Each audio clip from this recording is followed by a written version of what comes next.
Malam di pedalaman Kalimantan selalu memiliki napas yang berbeda. Hutan lebat berbisik pelan ketika angin menyentuh pucuk pepohonan tinggi. Sungai mengalir seperti membawa rahasia lama, dan kabut tipis turun perlahan menyelimuti desa kecil di tepian rimba. Di sanalah kisah ini bermula. Kisah tentang cinta tak biasa antara manusia dan makhluk yang hidup dalam cerita bisik-bisik warga. Di sebuah desa terpencil, hiduplah seorang pemuda bernama Ardi. Ia sederhana, pekerja keras, dan sering memancing di sungai saat senja. Wajahnya tenang, matanya teduh, dan tutur katanya lembut. Banyak gadis desa menyukainya, tetapi Ardi belum membuka hatinya. Suatu malam, ketika bulan menggantung pucat di langit, Ardi pulang dari sungai lebih lambat. Kabut turun lebih cepat. Suasana berbeda. Di tengah jalan setapak dikelilingi pepohonan besar, ia mendengar suara tangisan perempuan. Suaranya lirih, menyayat, membawa beban rindu. Ardi berhenti. Hatinya bergetar, tetapi ia bukan lelaki yang mudah lari dari ketakutan. Ia melangkah, mengikuti suara itu, hingga tiba di sebuah pohon besar yang akarnya menjulur seperti tangan-tangan tua. Di sana berdiri seorang wanita cantik, berambut panjang hitam, legam. Kulitnya pucat namun bercahaya. Matanya dalam dan memancarkan kesedihan yang aneh. Namanya Susan. Ardi tidak tahu bahwa Susan bukan manusia biasa. Ia adalah kuyang, makhluk jadi-jadian yang mempelajari ilmu hitam pada malam hari. Ia bisa melepaskan kepalanya bersama organ dalamnya untuk terbang mencari mangsa. Namun tidak semua kuyang kejam. Ada pula yang terjebak oleh takdir dan menyesali pilihannya. Susan menatap Ardi dengan mata yang seperti menyimpan ribuan cerita. Ia mengaku tersesat dan meminta diantar pulang. Ardi, tanpa rasa curiga, mengantarnya hingga ke tepi hutan. Sebelum berpisah, Susan berterima kasih dan berharap bertemu lagi. Sejak malam itu, mereka sering bertemu. Ardi merasa ada kedamaian saat berbicara dengan Susan.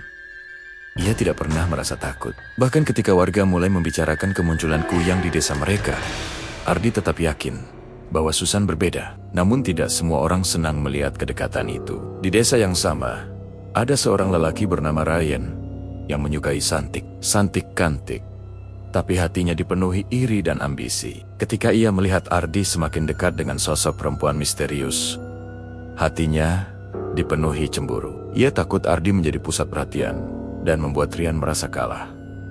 Santik mulai menyebarkan desas-desus bahwa wanita misterius itu adalah kuyang yang akan membawa malapetaka. Ia membujuk Ryan untuk melakukan sesuatu agar Ardi menjauh dari Susan. Ryan yang dibutakan rasa cinta akhirnya mengikuti kemauan Santik. Santik lalu mendatangi seorang dukun sakti yang tinggal di pinggir desa. Dukun itu dikenal mampu mengusir makhluk halus. Dengan imbalan emas dan janji tertentu, Santik meminta agar makhluk bernama Susan diusir dan jika perlu dihancurkan. Sementara itu, Susan mulai merasakan firasat buruk. Pada suatu malam, ketika ia hendak menemui Ardi, tubuhnya terasa panas. Mantra dari dukun mulai bekerja. Kepalanya yang terlepas di udara mendadak terasa berat, seperti ditarik kembali dengan paksa. Api gaib muncul. Di sekelilingnya, Susan menkerit. Hutan bergetar oleh suaranya. Ardi yang berada di rumah mendengar teriakan aneh dari arah hutan. Hatinya tak tenang. Ia berlari menembus gelap, memanggil nama Susan berulang kali. Di tengah hutan, ia melihat pemandangan yang tak pernah ia bayangkan. Kepala Susan melayang dengan organ yang menjuntai, diselimuti api gaib dari mantra sang dukun. Ardi terkehut, tetapi bukan rasa jijik atau takut yang muncul. Justru rasa kasihan dan cinta memenuhi hatinya. Ia menyadari siapa Susan sebenarnya. Namun perasaannya tidak berubah. Di tempat lain dukun itu duduk bersila, membaca mantra untuk memusnahkan kuyang tersebut. Santik dan Ryan berdiri tak jauh darinya, menyaksikan dengan puas. Namun mereka tidak tahu bahwa Susan bukan lagi makhluk yang hanya hidup untuk memangsa. Ia telah berubah sejak mengenal Ardi.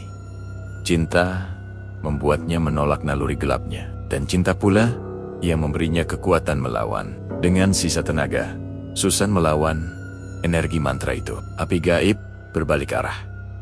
Hutan bergemuruh, angin berputar kencang.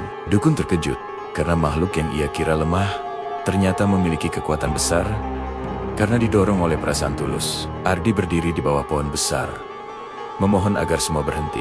Ia berteriak bahwa ia mencintai Susan apa adanya. Teriakan itu seperti memecah kutukan yang menyelimuti malam. Susan menatap Ardi dengan mata berkaca-kaca. Untuk pertama kalinya dalam hidupnya yang panjang, ia merasa dicintai tanpa syarat. Kekuatan gelap yang mengikatnya mulai retak.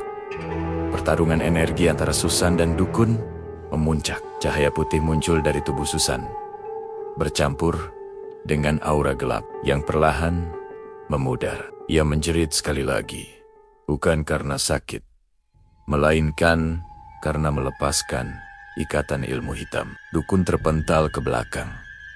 Mantranya hancur. Santik menjerit ketakutan ketika melihat Susan tidak musnah, malah semakin bercahaya. Rian yang menyadari kesalahannya mencoba menarik Santik pergi, tetapi semuanya sudah terlambat. Di tengah cahaya itu, tubuh Susan perlahan berubah. Ia tak lagi terpisah. Kepalanya menyatu kembali dengan tubuhnya. Organ dalam yang dulu menjadi simbol kutukan kini menghilang. Ilmu hitamnya sirna, terbakar oleh kekuatan cinta dan ketulusan. Susan jatuh lemah, dan Ardi menangkapnya.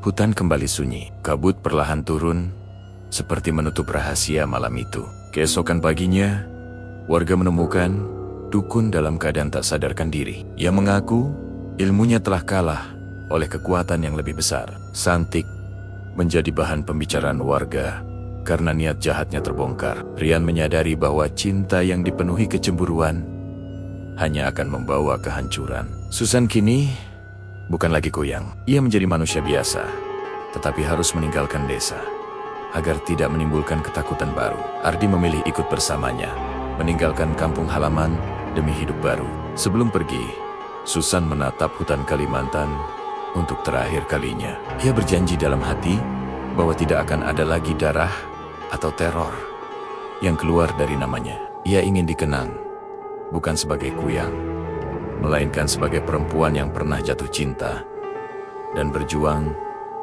demi kebaikan. Dan desa itu pun kembali tenang. Meski kisah tentang kuyang cantik bernama Susan tetap hidup dalam cerita malam warga. Bedanya, kini kisah itu bukan hanya tentang ketakutan, tetapi juga tentang cinta yang mampu mengubah takdir. Pesan moral dari cerita ini adalah bahwa cinta yang tulus mampu mengubah hati yang paling gelap. Sekalipun rasa iri dan dengki hanya akan membawa penderitaan bagi diri sendiri dan orang lain. Jangan pernah membiarkan kecemburuan menguasai hati, karena akibatnya bisa menghancurkan banyak hal. Selain itu, setiap makhluk berhak mendapat kesempatan untuk berubah menjadi lebih baik. Jangan menilai hanya dari masa lalu atau rupa luar seseorang, karena di dalamnya bisa saja tersimpan hati yang ingin memperbaiki diri. Pertanyaan untuk penonton, menurut kalian, apakah Ardi benar karena tetap mencintai Susan, walaupun mengetahui jati dirinya? Bagaimana pendapat kalian tentang tindakan Santik yang didorong rasa iri? Apakah cinta benar-benar bisa mengalahkan kekuatan ilmu hitam? Jika kalian berada di posisi Ardi, apakah kalian akan bertahan atau memilih pergi? Pelajaran apa yang paling kalian rasakan dari kisah ini? Terima kasih sudah membaca dan mendengarkan cerita ini sampai akhir. Jangan lupa dukung terus karya cerita horor seperti ini.